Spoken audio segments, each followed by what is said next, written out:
Hey everybody, it's been a little while since we've done this, and I'm really excited about doing this episode because it's about phrasing, or sometimes referred to as back phrasing.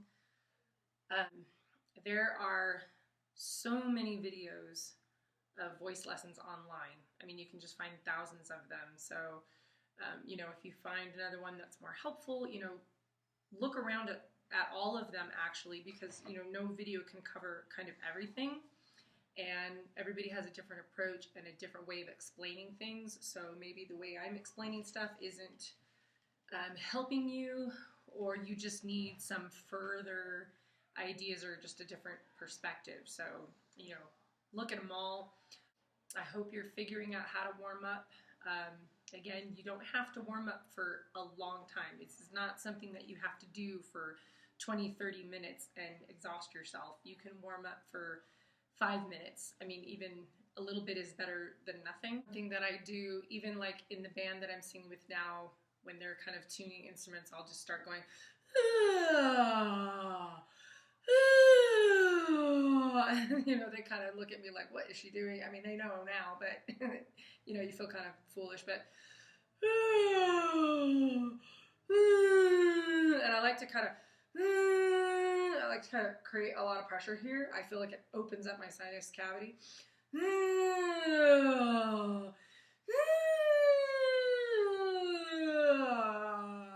And I feel like it relaxes me a whole lot. Like I can still feel that I'm kind of doing this. So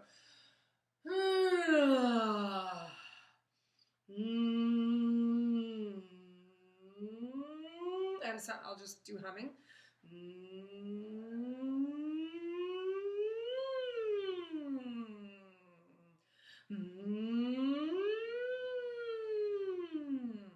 And see how I'm breathing?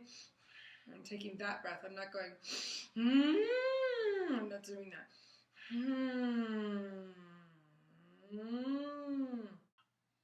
Okay, so my system started getting really laggy, so I had to start over. I tried deleting some files, so maybe that was the issue I was having.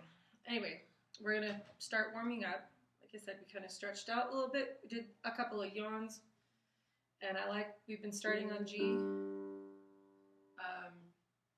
And like I was saying last time, I like to start with descending warm-ups because they're less scary. The brain doesn't go, oh my god, I can't reach that high note. And with ah, try to kind of loosen this all up. Remember to just be like, again, don't try to say ah, because I don't want you to create tension there. Just fall into ah, ah.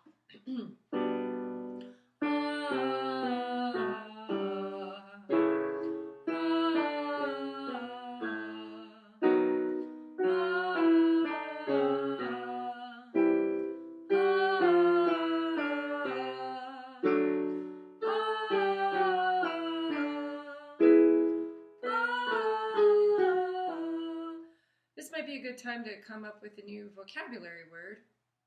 We're going to talk a second about onset. Onset has to do with how you start your note with your epiglottis, the little thing that opens up and closes your airway. If you do like a hard glottal onset, it's like you're popping it open.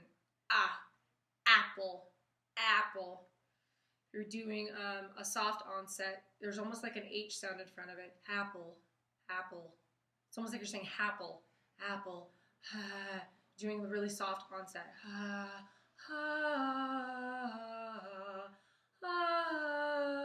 As opposed to I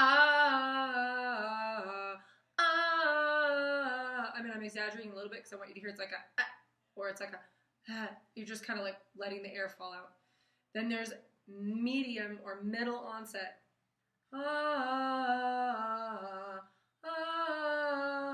You've got to find it in your own style, in your own place. Somewhere in between those two things is probably what you want to use like majority of the time, unless you're trying to say something expressive or specific. Sometimes you might want to be like kind of breathy, and sometimes you might want to be like, hey, I'm trying to tell you something. So you got to kind of use those as different flavors. So we're just going to do, when you start your warm-ups, start with like a soft onset until you feel like you're a little bit warmed up, and just stick with a medium onset. Don't do the poppy glottal thing a lot, because then it can actually create, in an extreme situation, it can create calluses if you're doing a lot of the time. And the other side of the spectrum, don't confuse a soft onset with something that's kind of growly. Like, don't do, like, ha, ha. Okay, I'm not talking about that kind of air. Just a, something breathy.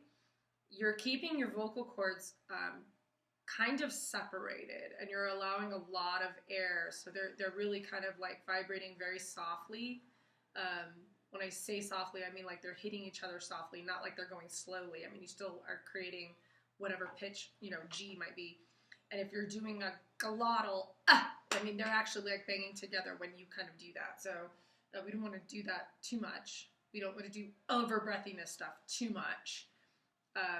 Just try to stick to something breathy so that you're not, you don't have to be at full volume until you're like warmed up, and then just stick with like a medium onset. So we can just do like,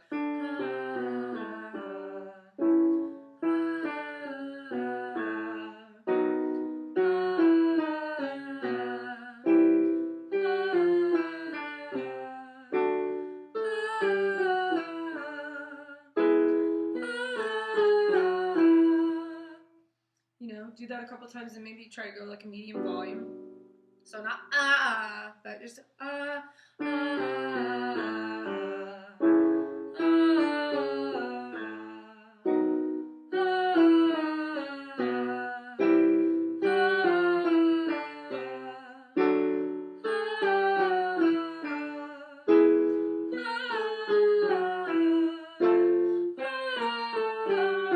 And remember, when you're doing your notes, to try not to think of it like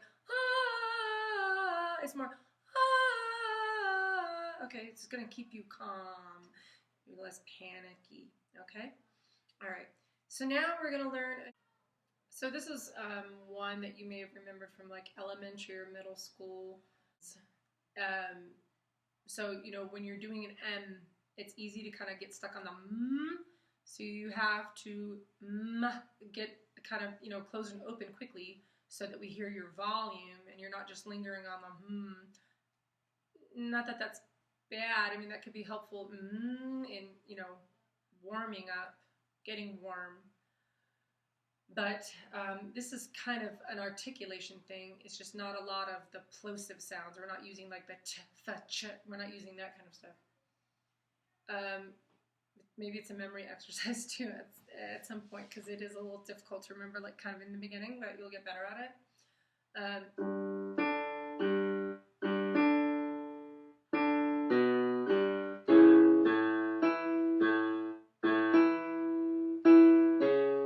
So it's still a 1-3-5-5-3-1. There's a little jump to the fifth, and then you're just going down 5-3-1. So pitch-wise, it shouldn't be too difficult. It's really more the words that are kind of confusing. Many mumbling mice are making merry music in the moonlight. Mighty nice. Many mumbling mice are making merry music in the moonlight. Mighty nice.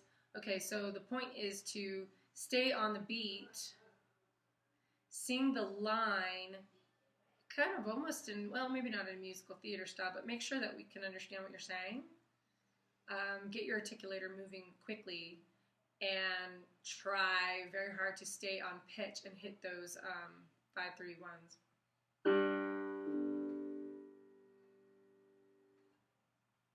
I just forgot the lyric myself. Okay.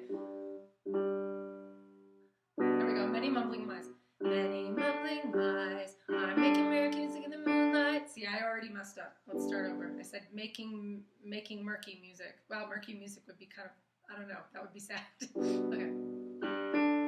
Many mumbling mice are making merry music in the moonlight. Woo! Mighty nice. That's tough. Many mumbling mice are making merry music in the moonlight. Mighty nice.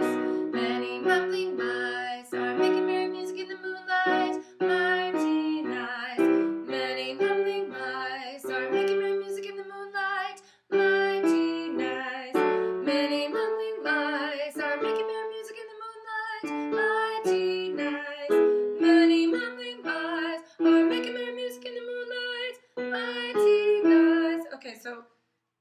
remember the episode before, the vowel modification. You might find a place to use this. Okay, when I got to this high part, one thing I did do is I went straight into my head voice, and I really didn't transition there easily. Or I should say, I didn't transition there smoothly. It was kind of obvious. I kind of went, many more. I mean, I should have eased into it a little bit about it. Many mumbling ma. I mean, I should have kind of, maybe not swelled, but many mumbling ma. I should have tried to get in there less obvious to my audience, but I didn't do that because, I'm warming up and whatever. But I did notice that I immediately, instinctively stopped saying mumbling, and I almost said mumbling, because that is easier for many mumbling mice are making merry music in the moonlight. I'm keeping my vowels really round because it's so much easier to sing that way. Many mumbling is easier for me to do than mumbling. Is tight. Is that's how I feel. But you may move to vowel modification a different way, or you may not be having trouble with that at all. So that is one that you can use, and you can do it in, you can do many mumbling mice are making merry music in the moonlight, mighty night. Okay, so my system is still getting really laggy. I don't really know why. And I've got these crazy flyovers right here that are just bugging me so bad. Okay, anyway, so enough with the warm-ups. We're going to talk about the phrasing thing. So you have, a beat, or I should say a tempo. Okay, that's how fast or slow you're playing a song. But then you have the beat or the meter, which is the type of beat it is. So maybe it's like a rock beat. You're going this, or you're going 1, 2, 3, 4, 1, 2, 3, 4, or you goes at 1, 2, 3, 4. Okay, I'm changing tempo. But what if it's like a 1, 2, 3, 1, 2, 3. Okay, that's a different beat. 1, 2, 3, 1, 2, 3, 1, 2, 3, 1, 2, 3, 1, 2, 3, 1, 2, 3. See, I'm changing tempo, but now I'm playing 3/4 time. Maybe it's some kind of shuffle. It's like a doom da doom da doom. It's the beat sounds different. Okay, so if you're singing just on the beat every single time, and it's just completely straight, where your lyric and your note is landing on the downbeat each and every time, the song's going to sound kind of flat and sort of boring. You're probably going to get bored, and you're not really going to be able to be very creative if you're just kind of staying with this sort of very straight way of delivering the lyrics. Phrasing is probably my absolute favorite part about singing. I know I probably said that about vowel modification. That's my favorite way to sort of figure out a way to fix something. But as far as being expressive, you're gonna be able to express yourself a lot with phrasing, because this is where you can become the actor or actress. This is where you can make the song your own and find your own style. One thing about playing an instrument and singing at the same time is if you're not really strong with the song that you're playing, and you don't have a way to kind of do this, you'll tend to sing with your strumming hand. So you'll be la la la la la la, and you can't waver. It's your voice becomes part of your hand, and that's really obvious to your audience, and it's also really frustrating because especially if you're trying to do a cover tune, people get really stuck on the delivery or the phrasing of how that song was put together, and if they don't hear that, sometimes they won't like your version. And there's an Alanis Morissette song that I would love to be able to sing the part with that guitar, but it's so completely different. It's so off the beat that I can't seem to do the two things at the same time. So I'm going to try and demonstrate with the piano what I'm talking about with the phrasing. So this is just a 60s tune, Skeeter Davis. I picked something easy because I'm not a great instrumentalist. I'm a singer, but So it's just...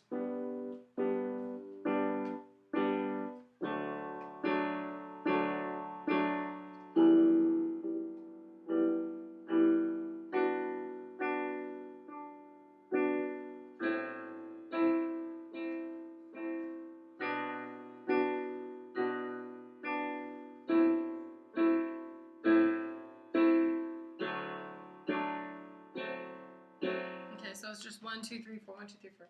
So I'm gonna sing it first really straight on the beat with no back phrasing, so that you can see that, one, it's kind of boring and really predictable. Okay, it's gonna be easier for me to sing it because I can just basically have my voice follow my hands. Why does the sun go on shining? Why does the sea rush to shore? Don't they know it's the end of the world, 'cause you don't love me anymore? I mean, it's nice, but it's like I was even like nodding my head so that you could see what I meant. So now when you're back phrasing, you're either going slightly ahead of the beat, slightly behind the beat, maybe delivering lines a little quickly, hesitating, connecting phrases for expression, but also to like kind of get the main idea across. Like if you look at the song lyrically before you even hear it, she says, why does the sun go on shining? Why does the sea rush to shore? Don't they know it's the end of the world? Because you don't love me anymore. So, those are all like 4 thoughts that she's having. She wouldn't be saying, don't they know it's the end of the world? Well, she might be if she really wanted to kind of like hit that home, but maybe it's one thought. Don't they know it's the end of the world? So, you have to kind of look at the lyric and try and get like, what was the person feeling, and try to model your phrasing as if you were really saying something to somebody. So I'll try to do it a little bit more expressive, but have my hands continue to just do that really basic beat. Why does the sun go on shining? Why does the sea rush to shore? Don't they know it's the end of the world, 'cause you don't love me anymore? Okay, see, so sometimes I was kind of like coming in late and coming in early. So basically that's what phrasing is. So let me see if I can demonstrate another version of like how that can become kind of difficult.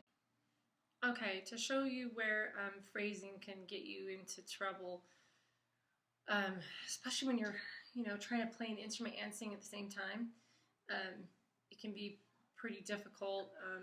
If you're trying to do like something like this, but you're trying to sing a little off of it, you might end up singing kind of, this is the song and my head is going with my hand, and I can't create a phrasing situation that sounds nice against the song. Sometimes it's just easier to have somebody play the song for you so that you can do the phrasing the way you want.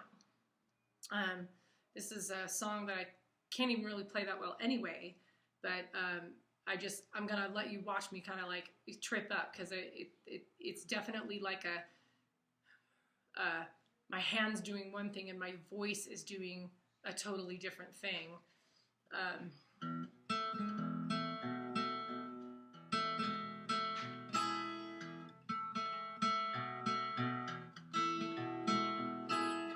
I don't want to be the filler if the void is solely yours. I don't want to be the glass of single malt whiskey hidden in the bottom drawer. I don't want to be the bandage if the wound is not mine. Lend me some fresh air. I don't want to be adored for what I merely represent to you. I don't want to be your babysitter, your very big boy now. I don't want to be your mother, I didn't carry you in my womb for 9 months. Show me the back door. Visiting hours are 9 to 5, and if I show up at 10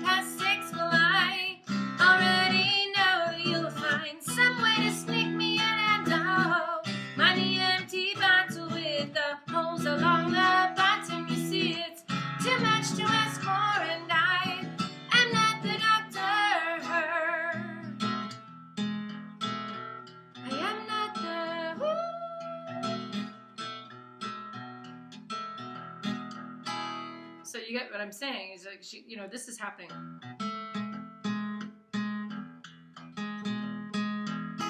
And then you have to sing on top of that. And now if I couldn't do phrasing to 1, express myself, 2, make it my own style, 3, give it this, nice sort of juxtaposition, for lack of a better word, or, just kind of make it flow over the melody, I end up falling into this, I don't want to be the man I merely represent to you. I don't want to be your babysitter, you're very big. Oh, now. I end up kind of like singing along with my hand. So you don't want to do phrasing. You don't want to have lack of phrasing. You don't want to sing the song like this because it's just really boring. You've got to either be able to have somebody play the song for you so that you can be, what are you trying to say in the song? Behind the beat, ahead of the beat, totally on the beat. There is a reason to do that too. Like, when she goes to that chorus part, obviously it's way easier because now all of a sudden she's just singing like right on it, and that's, she wants to be like on the beat with the guitar. So anyway, that's a little bit about phrasing. There's a lot of things that you can find online where you can look up phrasing as far as like jazz goes. Jazz is really big on phrasing, so you can find some cool videos about phrasing for jazz singers. So I hope, that kind of explained to you, try to play around with it a little bit. Again, it's one of those things in singing that will allow you to find a style, to find your own style. But I'm just going to keep hitting that thing home where it's like, don't pick one thing and then just have that be all that you do. Because it's just, it's going to get tiresome. Listen to the radio over the next few weeks or your CDs or whatever and see if you can pick out unique phrasing, copy some phrasing. I like to, try out, Barbra Streisand, Diana Ross, like, just the way that they sort of like delivered lines and copy the phrasing. I remember I did Endless Love with a friend at a karaoke bar, ski resort, and someone came up to me and said they knew something about music. So they were saying, they were like, oh, you really sing on key, or, oh, you're so nice and loud.